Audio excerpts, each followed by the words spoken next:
This is Katie Breslin. We are in the Quaker Welcome Center. I'm joined here by Hannah Evans. Hello, everybody. This is our first live broadcast from the Quaker Welcome Center, and it's for a really good reason.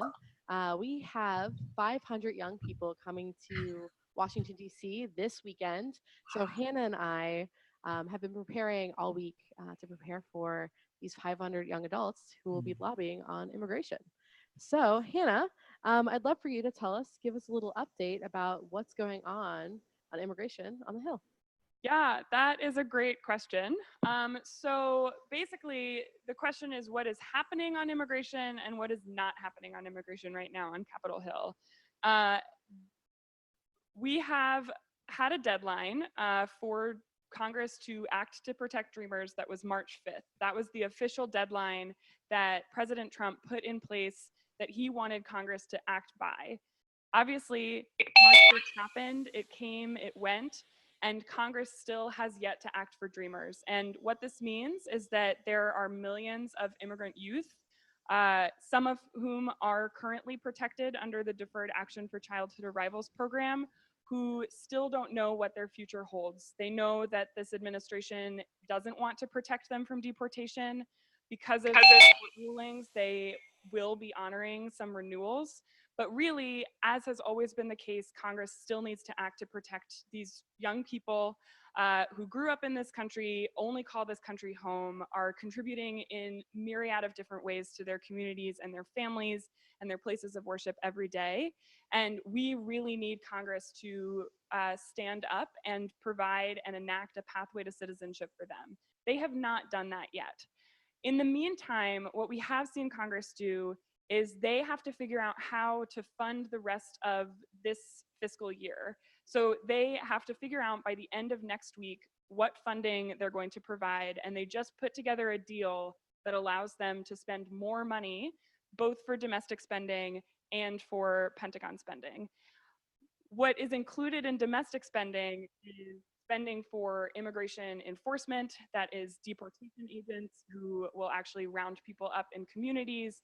Uh, it is including detention beds, additional detention beds where we already have at least 34,000 beds on a daily basis, but we're actually paying for more like 40,000 on a daily basis now. And also a lot of money, about over $18 billion annually, is spent on border enforcement and border militarization.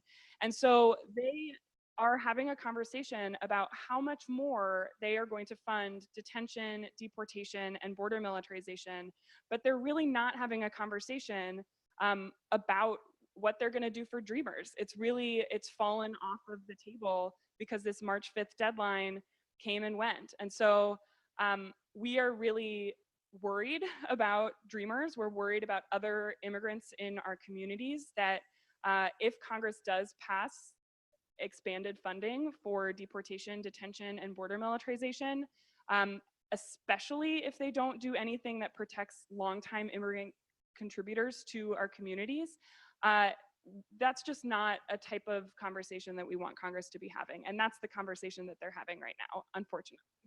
However, the great news is that because this conversation needs to happen by the end of next week, we have these 500 young people who are going to come in and really hold Congress's feet to the fire, if you will, and make it incredibly clear that this is not the way that we want legislation to be going, that we want them to be working on our other priorities. So Katie, can you talk a little bit about what Spring Lobby Weekend it looks like, what it is, what it's looked like in other years, and a little bit about what people can expect to be seeing FCNL and other folks around the country doing for this weekend? Yeah, I'm really excited, and it sounds like really important timing for us to be coming to Washington, D.C., and to have almost 500 people from 40 different states. So we're lobbying almost half of Congress next weekend, and the impact that these lobby visits will have is pretty vast. We have people coming from all over the country, from Utah to New Jersey to Florida, really throughout the map. And we have people that are directly impacted by this. We have DACA recipients, we have dreamers, we have people that live along border communities that deal with the day-to-day of what it's like to live in these militarized communities. But we also have people that have never really lobbied on this before. And so we're all going to come together and learn from one another about how do we stand and work with Congress to make sure that we have a just and fair immigration system.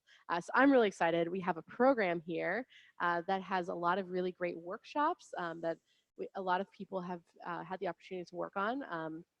I have lots of my favorite parts of this, and I'm excited to see it in action. But this is our main event for our young adult network.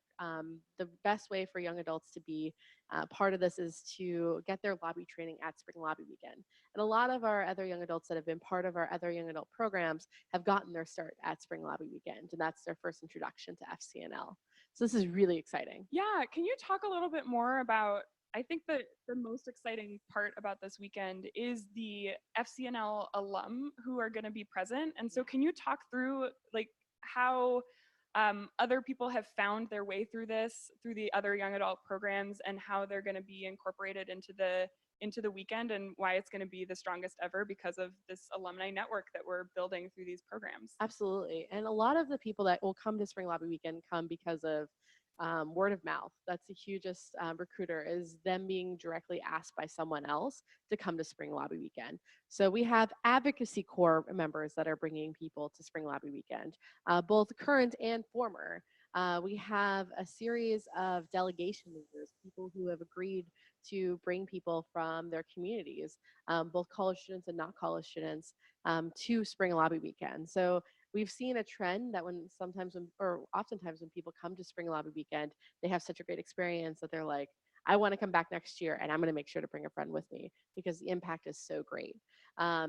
We've been doing this for multiple years. Last year we did it on Medicaid and SNAP, just the same week as a really important healthcare vote happened or was supposed to happen and then was rescheduled. So it's really impactful. And this year we're being very intentional about making sure that the people that we've trained through our network have a role at Spring Lobby Weekend. We can't do it all ourselves. And we've trained such incredible advocates in the advocacy core and the delegation leaders to really be there for one another and to learn from one another's experiences with immigration and with advocacy. So I'm very excited about that. Yeah, I think one of the cool things that I've been able to watch, I sit in the same pod as Katie, and so I get to see a lot of the brainstorming that happens of how we build this weekend, both for people who are really well versed in lobbying, either because they have done this through other networks, but often, again, because they're alums of our young adult programs. And also for people who are completely new to lobbying in general, might have the issue expertise, and sometimes people who are just really interested to know what we do and want to make a change. So can you talk through a little bit of kind of the flow of the weekend and what our emphasis is for folks from all across that spectrum? Absolutely. And we try to make sure that we have programming for where people are.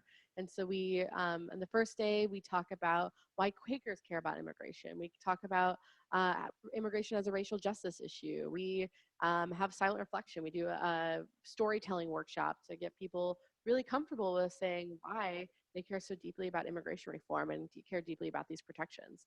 And then that's Saturday. And then Sunday, we have a whole series of workshops. We have an incredible keynote speaker in Grace from United We Dream. And we're so excited to have them not only do a keynote with Grace, but also do a workshop later on detention advocacy. So we have a whole series of really important things. Hannah is talking on Sunday, so that'll be a talk that I'm sure people will be really excited about to explain why we're there and the integral pieces of where Congress is, a much more detailed explanation than what you just gave. They're going to be so in for a treat for that. And we've created really important documents that will help them with fact sheets and otherwise to help people learn about the issue, regardless of where they are on the spectrum. We're also adding a opportunity for young adults to talk through hard questions. We're going to throw our young adults into the fire and let them answer, what they might hear in congressional offices, such as things about chain migration and things about, the border and why we should militarize the border. We want to make sure our advocates are prepared to answer questions in these visits and have the opportunity to create the space to actually like say what they want to say in these visits. And then Monday, they're going to plan their lobby visits in their state delegations, which will be really great. And we're all hands on deck. We have lobbyists from all over the organization coming in to sit with these young people and share best practices on how to lobby. So it's a really great opportunity for our network to interact with our lobbyists and to be able to um, plan a successful lobby visit. And we have really great panels on that day as well, especially one on centering immigration in a theological context, in a faith context, as well as a panel on crimmigration, the intersections of immigration and criminal justice. And we're just really excited about looking at this issue from multiple different lenses to make sure that our the people that are coming to our organization know like different ways and why the ask is so important and prevalent at this moment. Yeah, it's going to be a really wonderful opportunity to kind of see people transform through this weekend. And I think uh, the part that I love about FCNL's style is that we really are asking people to take all of the different information and kind of absorb it throughout the weekend and then think about how that enhances their own personal story. So the number one thing that we ask people on day one is, why are you here? And then we have them tell stories. We have them tell why they're here to their peers. And then we kind of throw them into all of the different policy. I'm really policy oriented. Katie knows this about me. But we throw them into all of these different panels, and we have different workshops, and we are able to do the hard question part. But it's all thinking about how they're enhancing their own personal story and what draws them to this work, whether they have direct experience with it, whether they are personally impacted. Again, we do have dreamers who are part of this. We have people who have undocumented family members, and or whether they are just a peer of the people who are impacted by this, and what it means to show up for each other in this moment. So you mentioned that one of our keynote speakers is Gresa from United We Dream. And if you're not familiar with this organization, they do incredible work that's really within the same framework of basically we got as far as we are with the immigrant youth movement and having deferred action for childhood arrivals program and for the first introduction of the DREAM Act because young people, immigrant youth, decided that they were going to tell their stories to people in power, that they were tired of being demonized or tired of being anonymous in the conversations around immigration. And so we are so grateful to be able to have Gresa and other United We Dream advocates and staff members to come in and help resource us for this, because I really do think that in this moment, members of Congress being able to personalize how all of this policy impacts people is going to be what gets this over the finish line. Not just dreamer protection and citizenship, but also people getting to saying, no, we don't want to expand any more detention. We don't want to expand deportation. We don't want to expand militarization of our communities, but instead we want to make sure that our immigration system is workable and is pro-family unity and make sure that everybody is treated with dignity and respect. So those are the stories that are gonna get through. And we have something like, it's almost 250 lobby visits that we have on the horizon coming up on Monday and Tuesday. And again, right as Congress is figuring out how they're gonna fund the rest of this year, that's gonna be huge. And I love having this support. Absolutely. You know, the grassroots support and the support that we've seen definitely helps Hannah in her lobbying, and she can speak about that. But hearing and having so many young adults here lobbying on Monday and Tuesday, I think will have a huge impact next door. So I'm really excited to see that. And this also just goes towards where we are going with youth-powered movements. So today, our office stood in solidarity with the high school students and the students that walked out.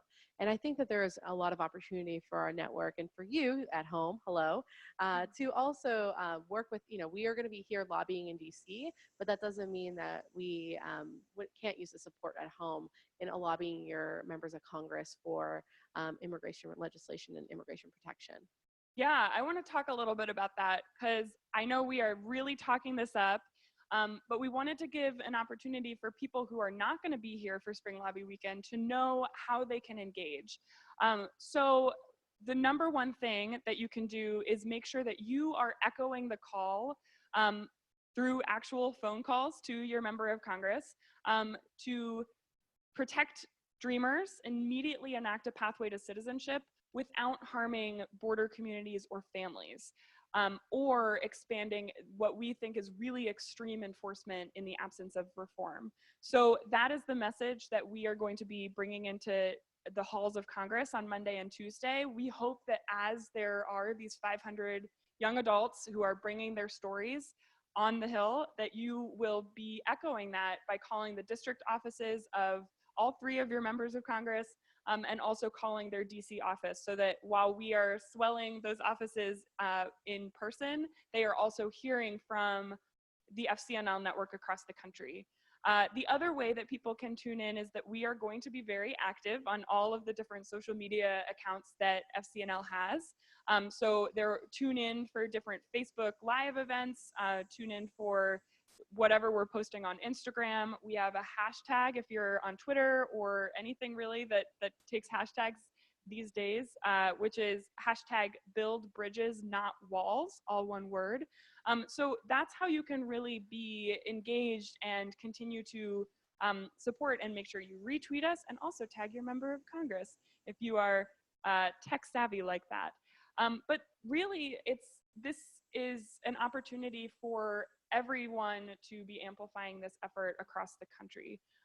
We are also really interested in figuring out how we can take the energy that we're creating here and make sure that that is sustained. So there will be a lot of opportunities for us to continue to push for this throughout the summer. And we also really want people to know that we do Spring Lobby Weekend every year. And so if you missed the opportunity to tell someone about it this year, there is always next year, and we're only going to get bigger and more powerful the more people know about this. Absolutely. And as Spring Lobby Weekend is actually our #1 recruit for our Advocacy Corps program, which the deadline for that is April 9th. And this year we'll be working on demilitarizing the police, which is really important, especially to our young adult network. So there's lots of opportunities to continue to engage and be part of FCNL. And oftentimes it starts at Spring Lobby Weekend. We also include in our program a guide for, we believe that lobbying is not just a one-time action, one time at an event, that it is a lifelong journey in doing this lobbying work. And so we included in our program a guide. So you've come to Spring Lobby Weekend, now what? And continuing this activism, scheduling lobby visits at home. And we're also going to make sure that our Spring Lobby Weekend people are well swagged out with good swag for when they go back to their campuses. So we're really making sure that we continue to build these relationships with these incredible young adults that come with us, and make sure that they're still involved with activism after they leave. Yeah. I am just so excited for this weekend. Even talking with Katie, I talked to her all day about the different ins and outs and all of the different panels. But echoing again, it is such a critical time, and we say this really about all of the weekends that we do and all of the lobby days, but Congress right now is having a conversation about how they're going to fund the rest of the government. We are going to have 500 people on the Hill saying, we don't want you to be talking about expanding deportation or detention or border militarization. We really want you to be having a conversation about how first we're going to protect dreamers and offer them a long overdue pathway to citizenship, and also protect other immigrants in our communities, whether that's TPS recipients, whether that is the families of dreamers, and whether it is just undocumented immigrants who have been waiting, and hoping for Congress to be able to open up an inaccessible and very punitive immigration system. And so to have that moral clarity that's going to be cutting through on Monday and Tuesday, right before we vote, it's going to be really powerful. And so we hope that you all will stay engaged as we are going through this. We hope that if you do have somebody who you know who is going to Spring Lobby Weekend, that you send them off with good energy and good vibes, and that at the end of it, you welcome them back and really hear how the experience was and think what the next steps are going to be. Absolutely. I'm really So, excited. yeah, Yeah. great. It's going to happen. All right. So All right. thanks everybody for tuning in. Thank you. This was our first live broadcast from the Quaker Welcome Center. And we hope to do many more in the future, and have a happy Wednesday night. Happy Wednesday. Thank you. See you soon.